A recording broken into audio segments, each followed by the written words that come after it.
mbokk yi ñu ngi leen di nuyu di leen ziara di amati mbégte dalal leen ci seen bulletin météo bi leen ANACIM jagleen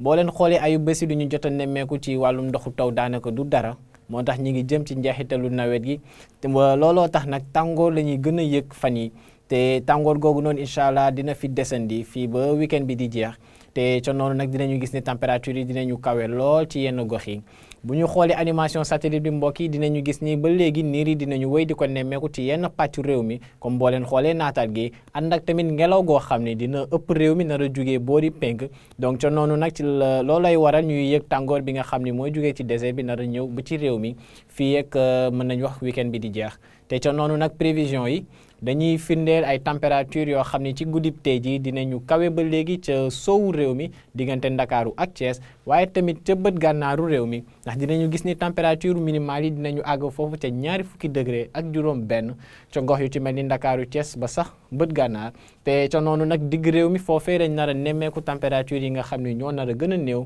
nar a wàcc ba 20 degré ak ñaar comme ni ngeen koy xoolee ci lii ëpp waaye fële ca Diourbel dinañu am température minimale bi gën a suufee nar a tolloog 20 degré ak benn boo di bët saalumu réew mi tamit température yi ci 20 degré ak ñett jàpp 20 degré ak ñeent lañ nar a toll te boo leen xoolee nag guddib tey jii moom du ñuy xaarandi ci wàllum ndoxu taw daanaka du dara ba tax sax nag asamaan si léeg-léeg dina ami niir waaye léeg-léeg dina set wecc bay waral ñu mën a gis léeg-léeg weer week yooyu noonu ca noonu bu ñu demee ba ëllëg incha allah tàngoor lañ nar a gën a yëg mbokk yi boo leen xoolee naataal gi di ngeen gis ni température yi weesu na 20 degré 20 degré ak benn ñu ngi koy xaarandi ca Saint-Louis waaye tamit Podor te boo leen xoolee Louga mooy wéy di am température bi nga xam ni moo gën a kawe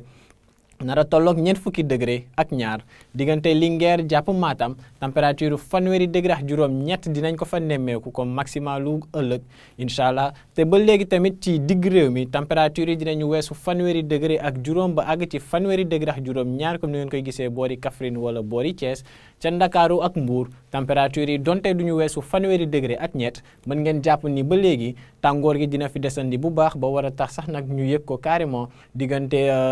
ëllëg ci digg bëccëg jàpp dibeer ca noonu bët saalumu réew mi nag moo xaw a am tuuti changement ci ëllëg incha allah ndax di ngeen gis ni niir dinañ ko tàmbalee nemmeeku ca bët ca boori Ziguinchor jàpp Sédhiou muy Casamance gi mën naa ci bañ a boole sax Kolda te ca noonu nag ay niir yu xaw a tàkku lay doon waaye lu ñuy yaakaar ci taw moom daanaka matul dara ba tax sax nag incha allah dinañu gis ni tamit température yi fële ca Tambacounda Kédougou ba sax boori Bakel dinañu wéy di kawe léegi ba léegi nar a tolloog fanweeri degré ak juróom ñaar ba juróom benn côté yooyu noonu asamaan si nag dina xaw a dal wala boog dina dal sax nag bu baax te noonu la nar a setee incha allah boori bët gànnaar ak penk foofee nga xam ni niir naru faa doxantu lu dul ay pepp ñu fa nar a nemmeeku ëllëg incha allah ca digg bëccëg donc mbokk yi li gën a fës mooy tàngoor gu xaw a tar gi nga xam ni dina fi desandi mën nañ bañ a wax sax xaw a tar ndax tar na ba noppi te ca noonu nag tàngoor gi incha allah dinañ ko yëg bu baax ca digg réew mi waaye tamit ca soo bët saalum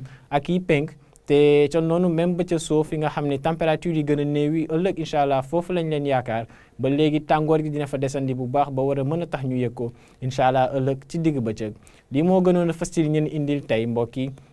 di leen ñaan nag ngeen di woy di topp xibaar yi dikkee ci ANACIM ci xarale yi ñu leen di dig daje altine incha allah di leen ñaanal jàmm wasalaam